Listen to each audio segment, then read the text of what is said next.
what happens when a car's design is about more than just, horsepower and sleek lines? What if it's about, say, 3,000 years of philosophy? Well, that's exactly what we're diving into today with the VOYAH Taishan. This isn't just a car, it's being presented as a cultural statement on wheels. Yeah, and that quote right there, that's from Voya's CEO, Lu Feng, and it's a really big deal. He's not just saying, we made a nice car. He's basically throwing down the gauntlet, suggesting that the center of gravity for car design might be shifting away from the West and towards a new, distinctly Chinese aesthetic. All right, so to really get what the Taishan is all about, here's how we're going to break it down. We'll start with the big vision, then dig into the philosophy behind it, see how that translates into the actual physical design, check out the tech, and finally meet the car itself. Okay, first up, a new vision for design. Let's get into the why behind this whole project. What's the big idea that got this thing started? So, the core idea. With most cars, you'd start talking about the engine or the platform, but not here. The story of the Taishan actually begins with a deep-rooted concept from Chinese philosophy.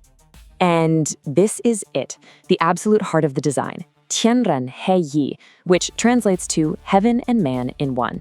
Now, you might think, okay, that sounds like some fancy marketing slogan, but for this car, it's literally the anchor for every single design choice. The whole point is to blur the lines between you, the driver, the world outside, and the car's tech, so it all feels like one seamless, harmonious whole. So they gave this philosophy a pretty cool name, Heaven and Earth Kunpeng 2.0. Now, the Kunpeng, that's this giant mythical bird from Chinese folklore that can transform. So by calling it that, VOYAH is basically shouting from the rooftops that this isn't just an update, it's a total transformation, a huge leap for who they are as a brand. All right, so that's the philosophy, but how in the world do you take a concept like that and actually, build it? How do you forge an idea into steel and glass? Let's get into the how. Well, they started where the philosophy pointed them, to nature. You can almost picture the designer's mood board, right? They're pulling from the sheer majesty of mountains to give the car a solid, grounded stance. Then you have the smooth, elegant flow of water inspiring the body lines. And finally, that mythical Kunpeng bird, its massive wingspan gives the car its powerful, commanding presence. And check this out, this is probably one of the coolest details. Look at the headlights. That shape isn't random. It's directly inspired by the ancient oracle bone script for the character Water. We're talking 3,000 years old. They've literally taken a piece of ancient history and embedded it into a super modern piece of tech. How cool is that?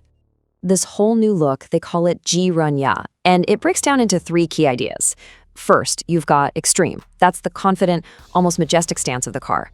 Then comes gentle, which you see in the soft, full curves that make the body feel like it's flowing. And finally, elegant, which is all about those tiny, refined details that suggest a kind of inner depth, not just flashy looks. And this philosophy doesn't stop at the doors. The inside is designed to take you on a kind of 3-step journey. First, it's about rectifying the mind, basically creating a peaceful sanctuary to shut out the noise of the world. Then it's cultivating the self, where every function is designed to be intuitive and graceful, making your life easier.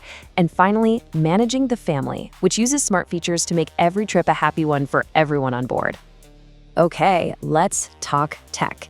Because obviously, a flagship SUV like this is going to be packed to the gills. But here's the twist. With the Taishan, the tech isn't just there to show off.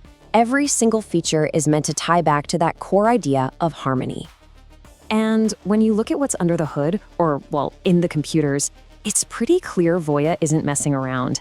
They've partnered with some heavy hitters. We're talking Huawei's brand new Qiankun ADS 3.0 for the smart driving and their Harmony OS for the cockpit. That's a huge deal. And it's all built on top-shelf hardware, like a 3-chamber air suspension and these wild super-sensing AI zero-gravity seats. But here's a feature that really shows what they mean by technology with a human touch. Those smart headlights, they can actually project warnings and signals onto the road for pedestrians. Think about that. It turns a piece of safety tech into an act of kindness, of respect. It's the car communicating with the world around it. So you've got this incredible blend of philosophy, design, and tech. But who's it for? And what's the story behind the name Taishan? Well, Voya has a very specific person in mind. They call them the middle power of the new era. What does that mean? Basically, they're picturing people who are pillars in their families, in their industries, in society. They're leaders who care about responsibility and substance, not just flash. And that, of course, ties right back into the car's whole philosophy of stability and harmony. And that brings us right to the name. The logic is beautiful, really. If you're building a car for a person who is like a mountain, well, the car should share its name. And here it is, the VOYAH Taishan. Now, this name choice is just perfect because it brings everything we've talked about full circle. Mount Tai isn't just some random mountain. It is the most revered of China's 5 great mountains. It's a massive cultural symbol of stability, of importance. It's literally said to stand between heaven and earth. See how it all connects? So when you put that name on a car, it's not just a name. It's a promise. It's meant to make you feel confidence, composure, and above all, safety. It perfectly captures the brand's core message that at the end of the day, true luxury is safety. So, the VOYAH Taishan really does offer a fascinating look at what happens when you blend ancient culture with bleeding-edge technology. And it leaves us with a really big question to chew on, right? As the world gets smaller and technology and culture keep merging, what's really going to define the future of car design? Will it just be about who has the fastest chips and the biggest screens? Or will it be about the designs that have the deepest, most powerful stories to tell?